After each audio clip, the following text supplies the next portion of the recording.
Eu não sei quantos de vocês estão realmente apreciando a profecia,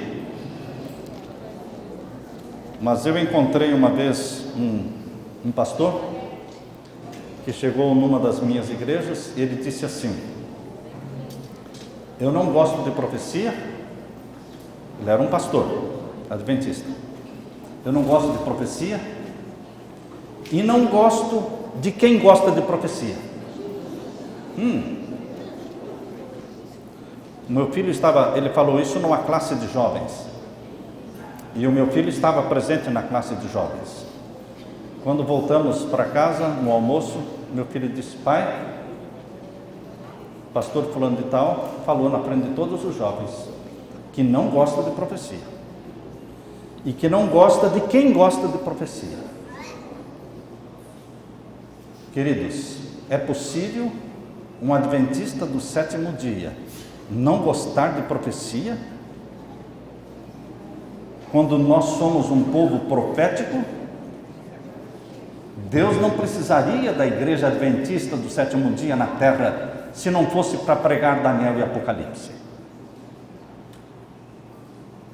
Todas as igrejas cristãs no mundo pregam justificação pela fé, que é uma doutrina bíblica, e prega sermões sobre família, lindos, maravilhosos. Vocês vão encontrar pregadores evangélicos que pregam sobre família de uma forma que nós não conseguimos pregar. Eles realmente são poderosos na palavra. Mas e a profecia? Se o povo de Deus, o povo remanescente, não pregar, Deus terá que usar as pedras. As pedras falarão, porque Jesus vai voltar.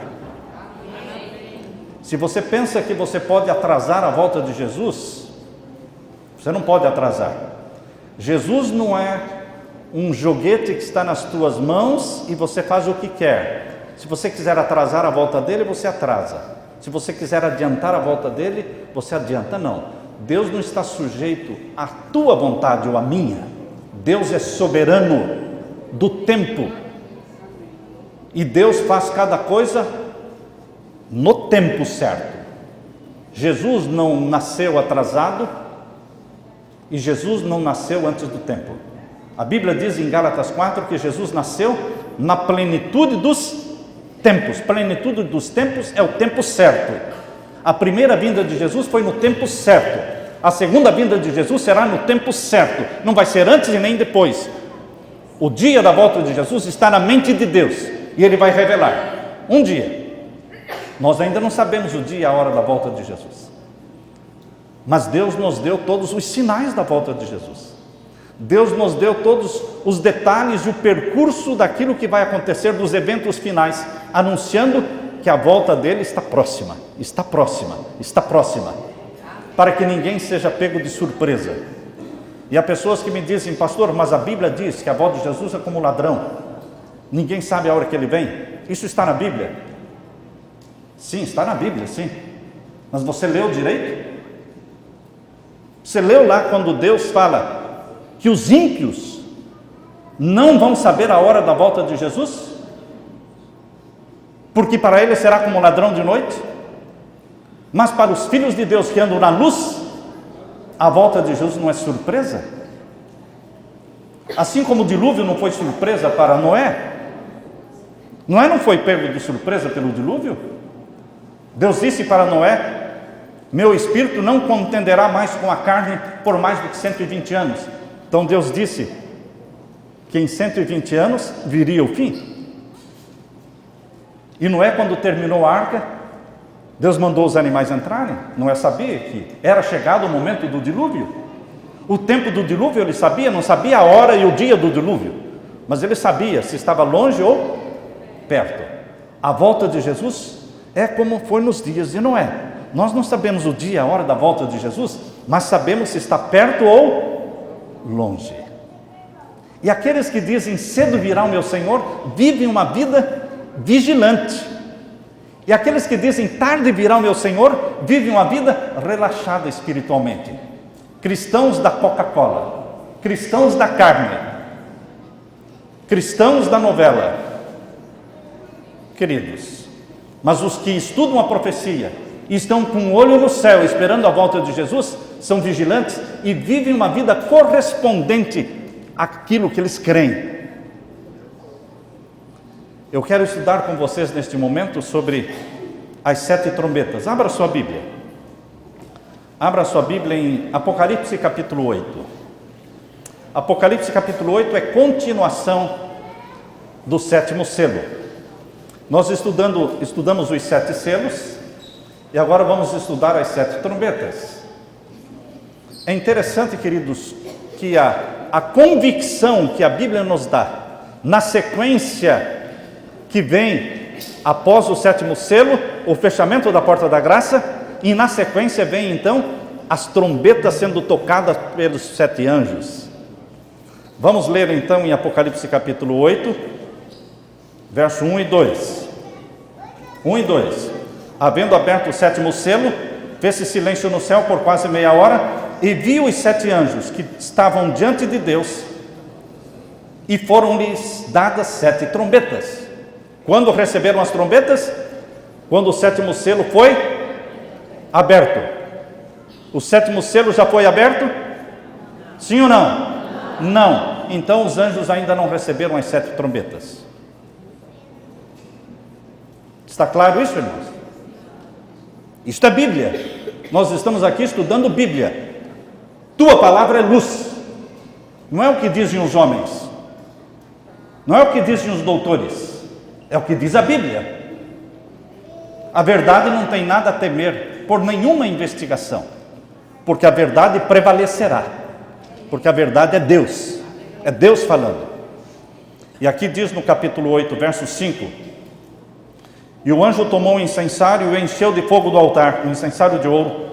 Este anjo aqui é o anjo do concerto, é Jesus. Encheu de fogo do altar o incensário e o lançou sobre a terra, fechamento da porta da graça. Onde está escrito isso? Primeiros Escritos, página 279. Escreva isso. Primeiros Escritos, página 279. Ellen White, inspirada por Deus, interpreta capítulo 8, verso 5, como sendo o fechamento da porta da graça. O lançar do incensário sobre a terra, quando Jesus dirá, está feito. Permaneça o imundo na sua imundícia e permaneça o santo na sua santidade. Depois que Jesus lança o incensário sobre a terra, o que acontece no verso 6? E os 7 anjos que tinham as 7 trombetas prepararam-se para tocá-las. Assim como acontecia no santuário da terra, quando o sumo sacerdote terminava a purificação do santuário, no dia da expiação, dia 10 do 7º mês, no calendário judeu, quando o sumo sacerdote fazia isso no lugar santíssimo, ele saía do lugar santíssimo, não diretamente para o pátio. Antes dele sair para o pátio, ele passava pelo lugar santo. E ele se demorava um pouco de tempo no lugar santo. Assim também Jesus Cristo, quando fechar a porta da graça, lançando o incensário sobre a terra, ele sai do lugar santíssimo e não volta para a terra imediatamente. Ele se demora um pouco de tempo no lugar santo. Ali ele tira as vestes de sumo sacerdote. Onde é que está escrito isto? No grande conflito. No grande conflito descreve Jesus saindo do lugar santíssimo e se demorando no lugar santo, tirando as vestes sumos sacerdotais e agora vestindo as vestes reais, porque ele virá como rei dos reis. Então ele tira as vestes sumos sacerdotais, veste as vestes reais e agora ele dá um consentimento para Satanás. Qual era a obra do sumo sacerdote quando saía do Santíssimo para o lugar santo? Ele pegava o quê? Um bode. Por isso na maçonaria, Satanás, o deus da maçonaria, é representado pelo bode. Porque na Bíblia, o bode, Azazel, representa Satanás. A maçonaria pega símbolos da Bíblia para representar o Deus que eles adoram. E a Bíblia fala do Deus verdadeiro e fala do Deus falso, que é Satanás. Então, queridos, quando o sumo sacerdote saía do lugar santíssimo e se demorava no lugar santo, ele pegava aquele bode que representava Satanás. Então, quando Jesus sair do lugar santíssimo, ele vai se demorar um pouco de tempo no lugar santo do santuário celestial. E nesse tempo, Jesus tem um trato já prescrito. O script já está feito.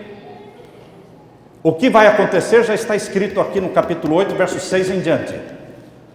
Porque agora Jesus vai dar para Satanás o consentimento divino. Consentimento divino, sim. Satanás sempre quis destruir a terra. Se Deus permitisse, ele já teria destruído todos nós. Mas Deus não permite, porque Deus é o dono da vida. E Satanás é um poder vencido, cuja cabeça já foi esmagada. Ele não será vencido, ele já foi vencido. A cabeça já foi ferida. E um poder vencido só age com a permissão divina. Satanás só age pela permissão divina. Satanás só pode provocar um acidente na sua vida, ou fazer a sua casa pegar fogo, ou você perder o emprego, ou você ter um câncer, com a permissão divina. E quando Deus permite, Deus tem um propósito santo. O propósito de Deus não é fazer os seus filhos sofrerem, mas é purificá-los, como o ouro é purificado no fogo. E Deus purifica o seu caráter. Minha esposa, quando passou pelo câncer, se tornou outra mulher. Antes era muito sensível. Antes ela fugia de todos os problemas. Ficava para que eu resolvesse todos os problemas da igreja. Depois do câncer, ela sumiu a posição dela. Eu resolvo os problemas que vierem a mim. Não passo mais para você. Eu vou enfrentar agora. Ela começou a agarrar as irmãs e fazê-las ajoelharem-se. Agarrava irmãos e falava, agora vamos ajoelhar aqui, vamos orar. Eu estava pregando, ela estava lá dentro de um quartinho, ajoelhada lá. Seja com irmã, com irmão, ela agarrava, ajoelhava e orava com eles. E resolvia os problemas. Ela se tornou uma mulher firme, de aço, forte. Mas ela passou pelo fogo. Passou pelo fogo da aflição. E ela se sentiu amparada por Deus, como Deus colocando-a no colo dele. Então, queridos, Deus nos ajuda a ficarmos firmes e provados. Aqui em capítulo 8 de Apocalipse, irmãos, está descrevendo o que vai acontecer quando Jesus sair do Santíssimo. Os anjos recebem autorização para tocar as trombetas. E cada trombeta é um consentimento divino para Satanás agir. Não atingindo o povo de Deus, porque Satanás não pode atingir o povo de Deus. Lembre-se que depois que a porta da graça se fechar, depois que Jesus lançar o incensário sobre a terra, nenhum filho de Deus morre. Mártires não mais existirão. Vão existir mártires e o número deles vai se completar antes da porta da graça se fechar, durante o decreto dominical. Mas depois que a porta da graça se fechar, nenhum filho de Deus morrerá.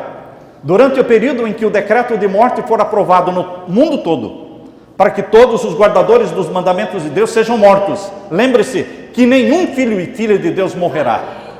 Nenhum. Espadas levantadas contra você se quebrarão.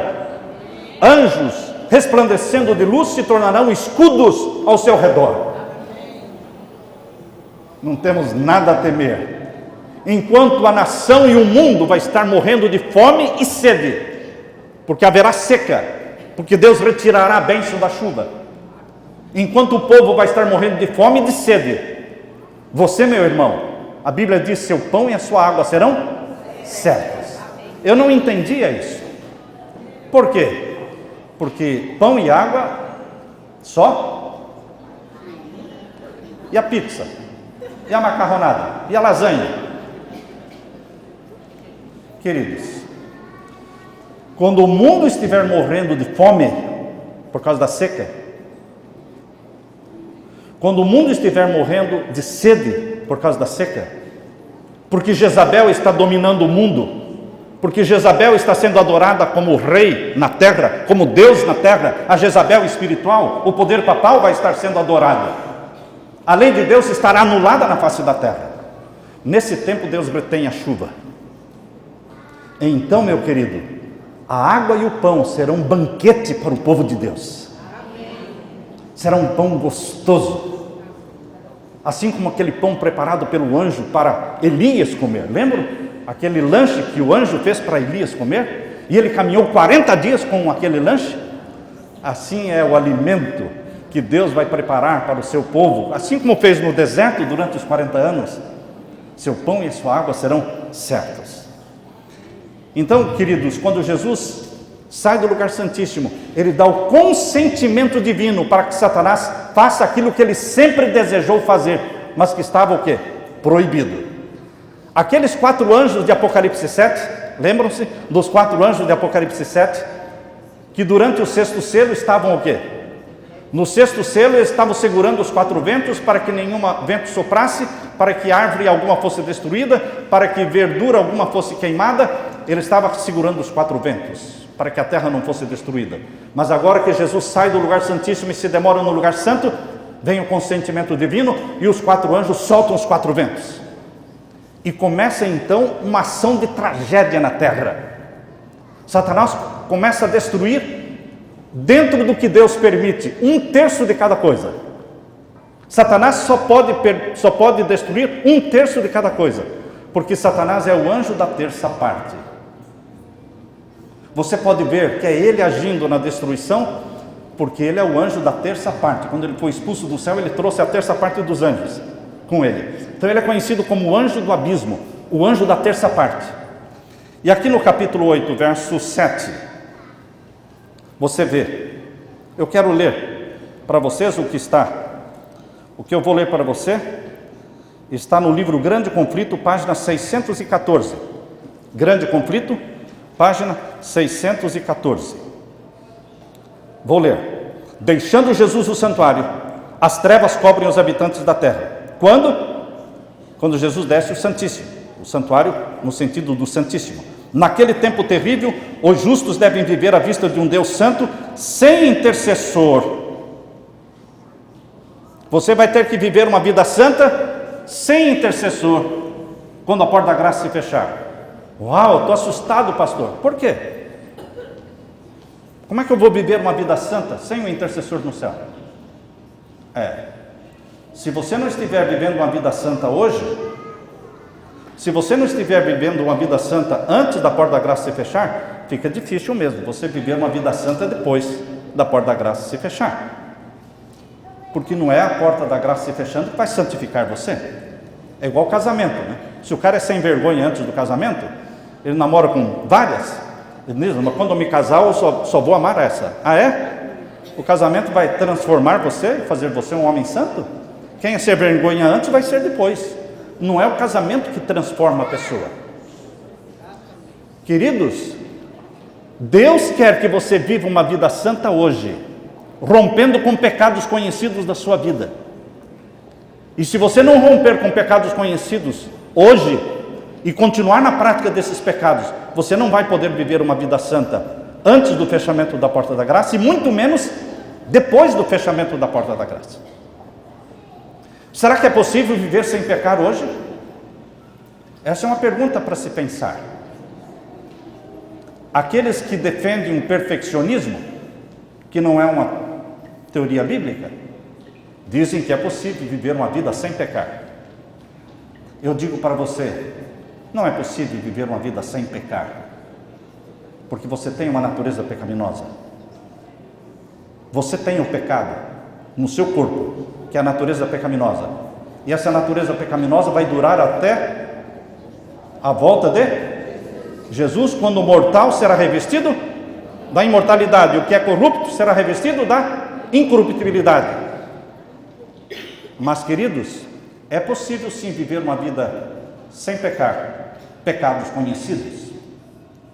Eu li um livro que me deram para ler sobre a perfeição, e ali o pastor dizia que nós temos que viver uma vida sem pecar. E parou aí, não falou mais nada. Disse, não, ele faltou acrescentar alguma coisa aqui. Nós temos que viver uma vida santa sem pecar. Pecados conhecidos. E os pecados desconhecidos? Você tem muitos, eu tenho muitos pecados desconhecidos, que eu ainda não consegui detectar. pecados que o Espírito Santo ainda não me mostrou, mas eu tenho fraquezas de caráter que ainda não percebi. Mas no momento em que você rompe com pecados conhecidos, o Espírito Santo revela para você outros pecados que você ainda não conhece. E quando você vence aqueles pecados em nome de Jesus, Ele revela outro defeito de caráter que você ainda não sabia. E assim, Ele vai fazendo com você, como nós fazemos com uma criancinha que está aprendendo a andar. A criancinha dá um passo para frente, nós damos um passo para trás. O vovô faz assim, né? A netinha está aprendendo a andar e dá um passo na sua direção e você dá um passo para trás. Aí ela dá mais um passo na sua direção, você dá mais um passo para trás. Você força a criança a andar, a avançar. O Espírito Santo faz assim com você. Você rompe com o pecado e confessa, o Espírito Santo mostra outro. Você rompe com aquele pecado e confessa, o Espírito Santo mostra outro. E você pergunta, quando é que vai acabar isso? Quando Jesus voltar. Mas você está vivendo uma vida santa. Você está vivendo uma vida santa sem pecar pecados conhecidos. Porque você está confessando, tão logo o Espírito Santo o convence, você confessa. Você autoriza o Espírito Santo a libertá-lo daquele pecado. Por isso, queridos, Deus quer que vivamos uma vida santa hoje. Por isso vamos viver uma vida santa depois do fechamento da porta da graça também, porque é o hábito. Aqui diz, removeu-se a restrição que estivera, eu estou lendo Grande Conflito, página 614. Removeu-se a restrição que estivera sobre os ímpios. Satanás tem domínio completo sobre os que finalmente se encontram impenitentes. Quando é que Satanás vai ter domínio completo sobre os ímpios? Quando Jesus deixar o Santíssimo. O mesmo poder destruidor exercido pelos santos anjos, quando Deus ordena, será exercido pelos anjos maus, quando Deus o permitir. Existem agora, queridos, forças preparadas e que aguardam apenas o consentimento divino para espalharem desolação por toda parte. Grande Conflito, página 614.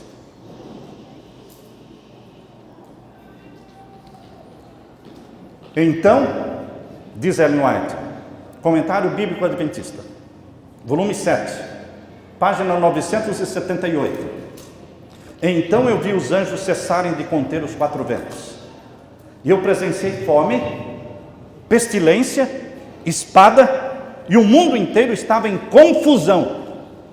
Vai ser uma confusão tal quando Jesus deixar o Santíssimo. Satanás, diz na revista Review and Herald, do dia 17 de setembro de 1901, Ellen White escreveu, Satanás realizará as funestas obras que ele há tanto tempo tem desejado. Funestas obras, há tanto tempo desejado. Que obras são estas? De destruição. Agora vamos ver as destruições, capítulo 8, leia na sua Bíblia, capítulo 8, verso 7. Começa a primeira trombeta. O primeiro anjo tocou a sua trombeta. E houve o quê? Saraiva, chuva de pedra. E o que mais? Fogo misturado com sangue. E o que mais? Foram lançados na terra, que foi queimada na sua terça parte. Qual é a porção da terra que será queimada pelo fogo? Terça parte da terra. Já existe pouca terra, não é, irmãos? Se vocês olharem aquele globo que tem na entrada do hotel, vocês vão perceber que terra mesmo é um punhadinho de terra, o resto é tudo água. E mesmo assim, a terça parte da terra vai ser o quê? Queimada. Quando Jesus lançar o incensário sobre a terra e der o consentimento divino para Satanás operar a destruição. Agora o verso 8. O segundo anjo toca a sua trombeta, verso 8. E então foi lançado no mar uma coisa como um grande monte ardendo em fogo. Agora, a segunda trombeta autoriza Satanás a agir no mar. Foi lançado no mar um grande monte ardendo em fogo, e tornou-se em sangue a terça parte do mar. A terça parte do mar vai se transformar em sangue. Com isso morrem os seres viventes da terça parte do mar. Vejam só a tragédia. E agora, queridos, verso 9. E morreu a terça parte das criaturas que tinham vida no mar, e perdeu-se a terça parte das naus. E agora, o verso 10, vem o terceiro anjo tocando a sua trombeta. Verso 10. Estão lendo comigo? E o terceiro anjo tocou a sua trombeta, e caiu do céu uma grande estrela. Em profecia, estrela é o quê, irmãos? Eu não posso interpretar a Bíblia, por isso eu tomo como literal muitas coisas aqui. Mas aquilo que a Bíblia interpreta, a gente toma como sendo, aceita a interpretação da Bíblia. Uma estrela na profecia bíblica é símbolo de quê? Estrela na profecia bíblica simboliza o quê? Anjo. Apocalipse 1:20. Apocalipse 1:20 diz que estrela é anjo. Uma grande estrela é um grande anjo que vai cair do céu. Diz aqui, verso 10. Tocou o terceiro anjo a sua trombeta, e caiu do céu uma grande estrela. Caiu do céu um grande anjo. E o que é esse grande anjo vai fazer? Ardendo como uma tocha, e caiu sobre a terça parte dos rios. Agora Satanás transforma a terça parte da água potável em fontes amargas. As fontes de águas potáveis, já existe pouca água para se beber no mundo. O mundo já está apavorado com a falta de água. Na Europa, nos Estados Unidos, é comum beberem água reciclada, ou seja, água que já passou pelo banheiro, que já foi decantada e já foi purificada, e agora as pessoas estão bebendo de novo, dezenas de vezes estão bebendo a água que já foi bebida. Agora, quando este anjo mau, anjo que caiu do céu, só existe um grande anjo que caiu do céu, é Satanás. Ele vai tornar as águas, a terça parte das águas dos rios, em águas amargas. E o verso 11 dá o nome deste anjo. E o nome da estrela era o quê? Absinto. A terça parte das águas tornou-se em absinto, ou seja, amargas. E muitos homens morreram das águas porque se tornaram amargas. Mas nenhum filho de Deus vai morrer. Eles vão estar morrendo de fome. Os ímpios, os que receberam o sinal da besta, vão estar morrendo de sede. Mas o povo de Deus, seu pão e sua água serão certas. Alguém me falou, pastor, eu tinha tanto medo da profecia, mas depois que eu ouvi o senhor pregando com um sorriso no rosto, eu não tinha percebido que eu pregava com um sorriso no rosto. Foi aí que eu comecei a prestar atenção. Eu perdi o medo. Queridos, nós estamos falando aqui de proteção divina. Nós estamos falando aqui de milagre de Deus provendo pão e água para os seus filhos. Isso é para sorrir. Isso é para se alegrar. Eu não preciso de outro Deus. Eu não preciso de um outro pai. Eu não preciso de um outro irmão como Jesus. Eu estou satisfeito com meu irmão Jesus. Eu estou satisfeito com meu Pai Celestial. Eu estou satisfeito com o Espírito Santo. Eu não preciso de outro guia e orientador na minha vida. É Ele que me consola. Queridos, Ele não nos abandona, porque você e eu somos a menina dos seus olhos. E quando Ele permite que você passe por sofrimentos, é para torná-lo mais forte, mais corajoso, tornar você um ouro mais purificado, um caráter que brilhe mais segundo o caráter de Jesus. E em tudo isso nós dizemos, bendito seja o Senhor. E agora, queridos, vem o quarto anjo tocando a sua trombeta, verso 12. E o quarto anjo tocou a sua trombeta e foi ferida a terça parte do sol. Haverá escuridão, porque a terça parte do sol vai ser afetada. E o que mais? A terça parte da lua.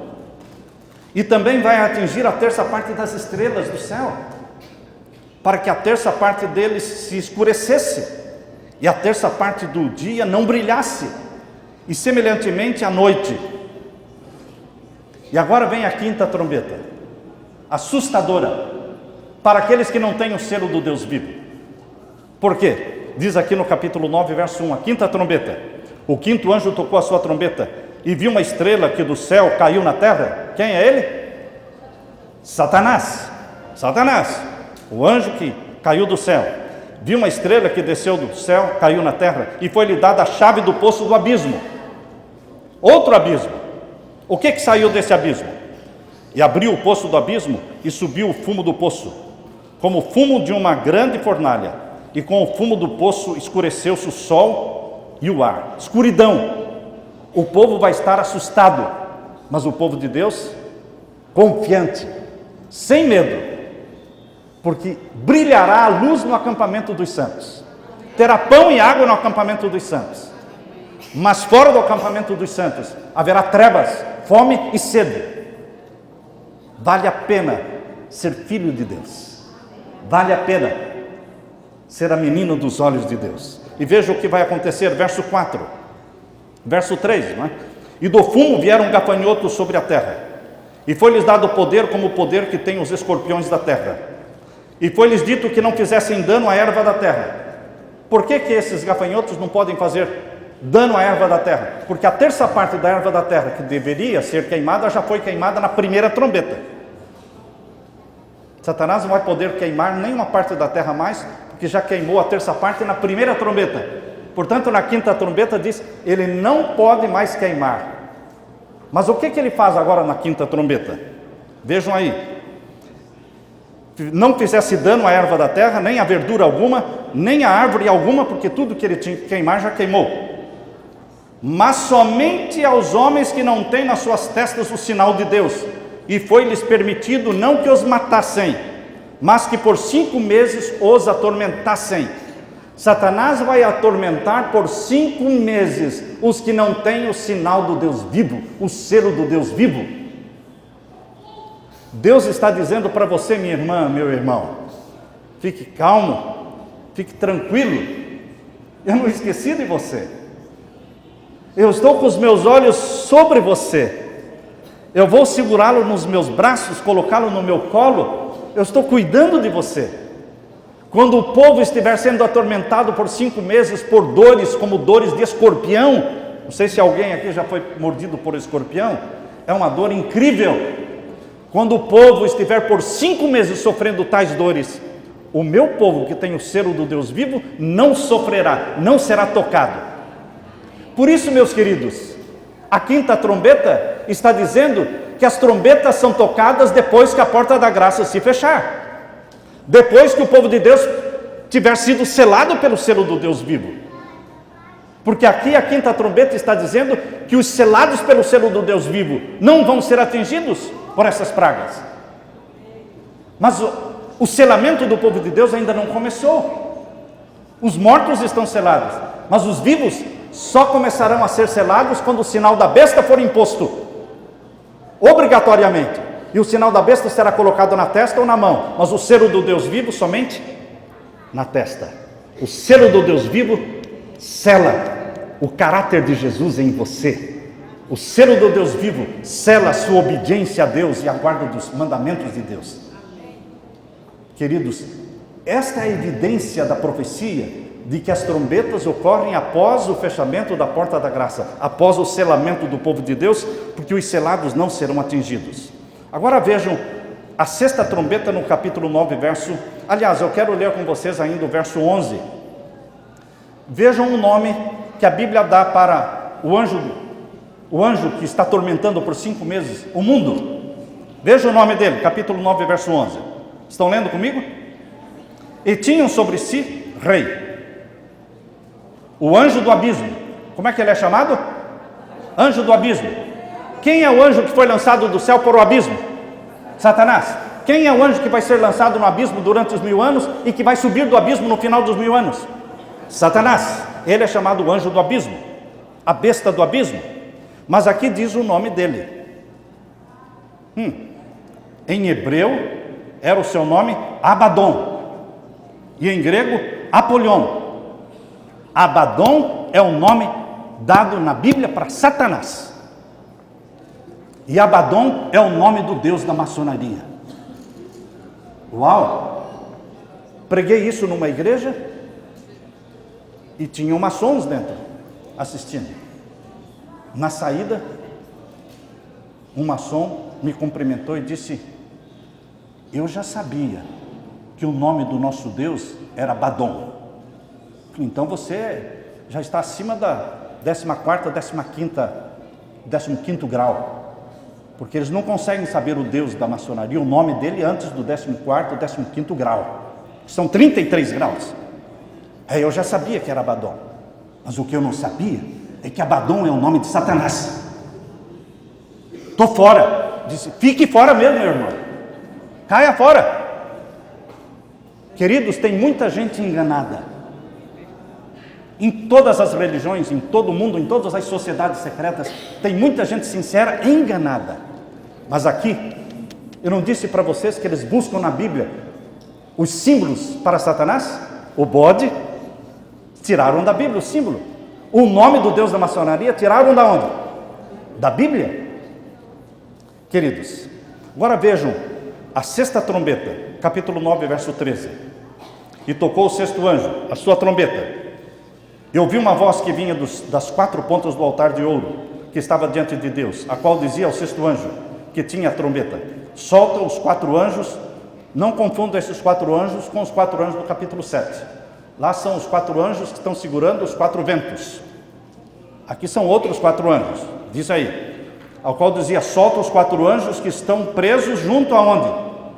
Ao rio Eufrates, são outros 4 anjos. E foram soltos os 4 anjos que estavam preparados para a dia, o dia e uma hora, o mês, um dia e uma hora, ou seja, 31 dias e mais uma hora, e o ano, 365 mais 31 dias, 390, não? O ano bíblico é 360, né? O ano bíblico. Então seria 391, um ano, mais 31 dias, 391 dias e uma hora. O que vai acontecer em 391 dias? E o número, aqui diz no verso 15, foram soltos os 4 anjos que estavam preparados para a hora, dia, mês e ano, a fim de matarem a terça parte dos homens. A sexta trombeta, Satanás recebe o consentimento divino para matar a terça parte dos habitantes da terra. São mais de 7 bilhões de seres humanos que vivem na terra. Mais de 7 bilhões. Satanás recebe autorização para matar aqueles que são dele. Porque os que têm o selo do Deus vivo não serão atingidos, nem um fio de cabelo cairá. Mas ele mata mais de 2 bilhões. Mais de 2 bilhões, a terça parte dos habitantes da terra, que são pessoas adoradores de demônios. Porque aqui no capítulo 9 e no verso, vejam aí, capítulo 9, verso 20, diz que eles são adoradores de demônios. E os outros homens que não foram mortos por estas pragas, não se arrependeram das obras das suas mãos, para não adorarem os demônios e os ídolos de ouro e de prata, e de bronze, e de pedra e de madeira, que nem podem ver, nem podem ouvir, nem andar. E não se arrependeram dos seus homicídios. Então são adoradores de demônios, pessoas ímpias serão mortas, um terço dos habitantes da terra. Agora, queridos, a coisa linda está na sétima trombeta. A sétima trombeta não tem nada a ver com Satanás. E não tem nada a ver com um terço. Nem um terço disso, nem um terço daquilo. A sétima trombeta é algo majestoso. Abra sua Bíblia em Apocalipse 11, verso 15. Capítulo 11, verso 15. Capítulo 11, verso 15. Vamos ler? E tocou o sétimo anjo a sua trombeta, e houve no céu grandes vozes, que diziam, os reinos do mundo vieram a ser do nosso Senhor e do seu Cristo, e ele reinará para todo sempre. Amém. Quando for tocada a sétima trombeta, o céu proclama, os reinos vieram a ser do nosso Cristo, do nosso Senhor. E os 24 anciãos, aqueles 24 anciãos lá do capítulo 4, do capítulo 5, os 24 anciãos que estão assentados em seus tronos diante de Deus, prostraram-se sobre os seus rostos e adoraram a Deus, dizendo, graças te damos, Senhor, Deus Todo-Poderoso, que és e que eras e que há de vir, que tomaste o teu grande poder e reinaste, iraram-se as nações, e veio a tua ira, e o tempo dos mortos, para que sejam julgados, e o tempo de dares aos santos, aos profetas, o galardão aos profetas, teus servos, e aos santos, e aos que temem o teu nome, a pequenos e grandes, e o tempo de destruires os que destroem a terra. Chegou o momento da obra estranha de Deus. Na sequência da 7ª trombeta, vem as 7 pragas. Queridos, Deus trabalha em ciclos de 7. 7 igrejas. Quando chega na 7ª igreja, começam os 7 selos. 1844, a 7ª igreja. Começam os 7 selos. Quando chega no 7º selo, ele é aberto, aí começam as 7 trombetas. Quando o 7º anjo toca a sua trombeta, a 7ª trombeta, começam as 7 pragas. Tudo é um ciclo sequencial na profecia do Apocalipse, porque Deus trabalha em ciclos de 7. E interessante, irmãos, que a 7ª igreja começou em 1844 e vai até a volta de Jesus. O 7º selo é aberto e vai até a volta de Jesus. A 7ª trombeta é tocada e vai até a volta de Jesus. E a 7ª praga vai cair e vai até a volta de Jesus. Todos os 7 culminam com a volta de Jesus. Todos os 7 culminam com a volta de Jesus. Porque Deus assina com o número 7. Deus trabalha em ciclos de 7. Hoje nós estamos vivendo na 7ª igreja. Hoje estamos vivendo num tempo em que existem mais de 7 bilhões de seres humanos. Hoje nós estamos vivendo no início do 7º milênio. Este é outro sermão, 7º milênio. Tudo está culminando com o número 7. Em breve o 7º selo vai ser aberto. Em breve a 7ª trombeta vai ser tocada. E em breve as 7 pragas vão ser derramadas. Queridos, o que vai acontecer quando o anjo tocar a 7ª trombeta? Capítulo 11, verso 19. Capítulo 11, verso 19. Quero que você leia e marque. Grife, pinte, deixa colorido este verso na sua Bíblia. Capítulo 11, verso 19. Quando o 7º anjo tocar a sua trombeta, o que vai acontecer? Verso 19. Abriu-se no céu o templo de Deus. Quando fala templo de Deus no céu, o grego usa a palavra naos. Naos fala do Santíssimo. Naos não está falando do pátio e nem do lugar santo. Naos está falando do Santíssimo, onde está o trono de Deus. Quando a 7ª trombeta for tocada, diz o verso 19: abriu-se no céu o templo de Deus, e a arca do seu concerto foi vista no seu templo, e houve relâmpagos, e vozes, e trovões, e terremotos, e grande saraiva. A arca do concerto, contendo os 10 mandamentos, será vista no céu, estampada no céu. Se você já leu o grande conflito, lá no grande conflito, Deus fala que a arca de Deus, os 10 mandamentos, vão ser estampados no céu. Você já leu este pensamento? Vou ler para vocês agora o que está no livro Grande Conflito. Grande Conflito, página 639. Grande Conflito, página 639. Isso vai acontecer quando a 7ª trombeta for tocada. Aparecerá então de encontro ao céu uma mão segurando 2 tábuas de pedra, dobradas uma sobre a outra. A mão abre as tábuas e vêm-se os preceitos do decálogo, como que traçados com pena de fogo. As palavras são tão claras que todos as podem ler. É impossível descrever o horror e o desespero dos que pisaram os santos mandamentos de Deus. Grande Conflito, página 639. A lei de Deus será estampada no céu quando a 7ª trombeta for tocada. Homens ímpios terão que ler os 10 mandamentos. O santo povo de Deus lerá os 10 mandamentos e se regozijará, e os homens ímpios ficarão perturbados. Vão se levantar contra os pastores, falsos pastores, que os ensinaram a desobedecer os mandamentos de Deus. Vão se levantar contra eles dizendo: o que é isso que estamos vendo no céu? Vocês não nos ensinaram, vocês não pregaram na nossa igreja que a lei de Deus tinha sido abolida e que não precisávamos guardar o sábado? E agora, vejam os 10 mandamentos no céu. Veja o brilho que existe no 4º mandamento, que diz: lembra-te do dia do sábado para o santificar. 6 dias trabalharás, farás toda a tua obra, mas o 7º dia é o sábado do Senhor, teu Deus. E agora, o que vamos fazer? Estão perdidos? Ellen White diz que eles vão se lançar sobre os seus líderes religiosos e matá-los, porque foram enganados. Mas a porta da graça já fechou. Mas o povo de Deus vai estar feliz. Depois que a lei aparece no céu e o povo de Deus se regozija, o que mais acontece? Apocalipse capítulo 10, verso 7. Apocalipse capítulo 10, verso 7 diz o que vai acontecer depois da lei ser estampada no céu. Isso é descrito lá no grande conflito também, mas vamos ler este verso para confirmar. Apocalipse 10 e o verso 7. Mas nos dias da voz do 7º anjo, quando tocar a sua trombeta, está claro isso?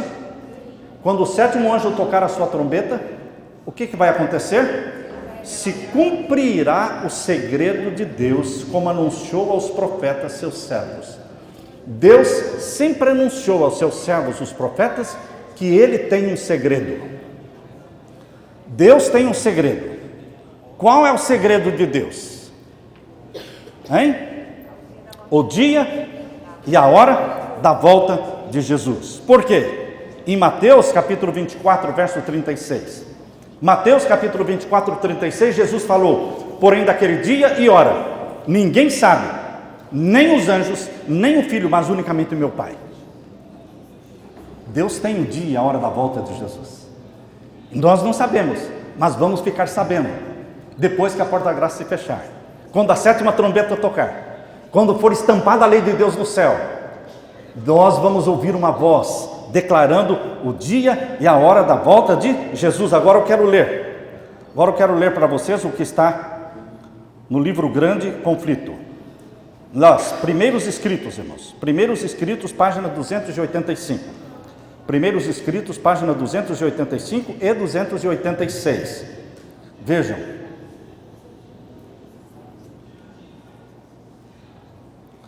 E falando Deus o dia e a hora da vinda de Jesus, estou lendo primeiros escritos.